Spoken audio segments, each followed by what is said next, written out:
think you've heard directly from both the FBI and the State Department that the notion or the accounts that have been put out there are just not true.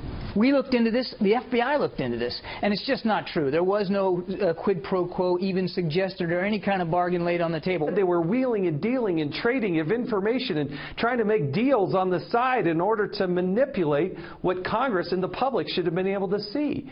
That is the core of intent, and it's in the FBI documents in their own words. I didn't come up with this. Quid pro quo is a word that was used by an FBI agent, not me. Well, the President's State Department pushing back hard about these FBI documents that, as we've been talking about, deal with an email, a classification issue, and Undersecretary of State Patrick Kennedy. Just some breaking news about Julian Assange, the WikiLeaks founder. Ecuador has just acknowledged that it has temporarily restricted WikiLeaks founder Assange's communications access following the Clinton leaks. There was a story that Secretary of State John Kerry had asked for that to happen. Apparently Kerry is denying that. However, either way, Ecuador has essentially cut off Assange's internet. We'll see if the WikiLeaks leaks continue. One would think they have backups. We're back with the panel. Let's start at the FBI documents. Big pushback, Steve, to this. Your thoughts that one of the agents came out who was actually involved in this back and forth with Kennedy and said that they had a conversation and that he was, you know, there was talk of what each could do for the other person. Yeah, right. I mean, he basically confirmed what was in the FBI 302s that were reported on over the weekend and then released yesterday. What he said was he didn't realize exactly what the favor was that Patrick Kennedy was going to be asking for, and that it was a Benghazi-related email, and they wanted to change the classification. But there's no question that they had this discussion. So what John Kirby said was patently false, categorically false. And what the president said when he said that these notions and accounts, without specifying which notions and accounts, have been discredited, is word salad. I mean, this is nonsense. This is what happened. It's in the FBI documents for a reason. You think back to the time when they had these interviews with the FBI officials. These are people who are going in front of their colleagues, sitting down and asking questions about what they had done in connection with this case. What they said then was accurate. What this official who spoke publicly today said confirms that what they said was accurate. Heidi, this is why people hate Washington. Yeah. I mean, the whole thing. Yeah.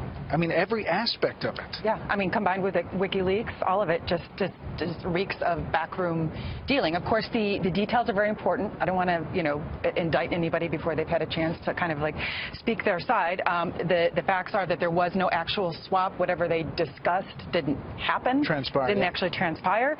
But to me, the untold part of this, and the reason why this email story is going to keep blazing, is because we don't know whether any of this was actually done on behalf of the campaign. Now, here's something to point out, Brett, is that hours after some of this wheeling and dealing was going on, the AP came out with a story saying that Hillary Clinton never sent classified information. So somebody's got to see if there was a connection there between what Kennedy was trying to do to lay the groundwork for this story and for Hillary Clinton to be able to say, I never sent or received classified information. We should note that Patrick Kennedy has a long, long history with Secretary Clinton.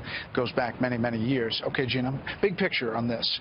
Not only this, but WikiLeaks and how it influences this race. Well, I think you couple this with, you know, for example, you know, all of the illumination that has come out in the last few days, even in the last week, from James O'Keefe's videotapes to the WikiLeaks and everything else, and you start to get a picture of just things happening behind the scenes without the people ever being aware of it. I think that plays well to Mr. Trump's campaign. But here's the thing: you have to also know how many of the American voters really care, because the thing I hear so often when we hear this is, well, if Mr. Trump is elected, he'll probably operate the same way. This is just politics in America.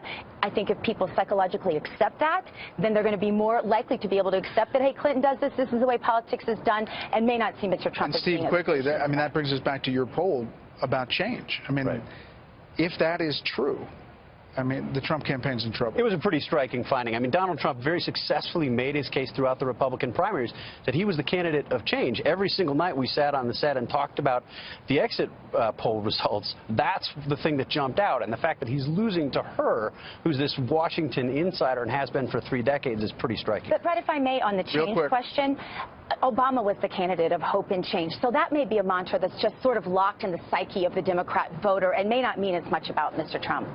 Heidi, Gina, Steve, thank you very much.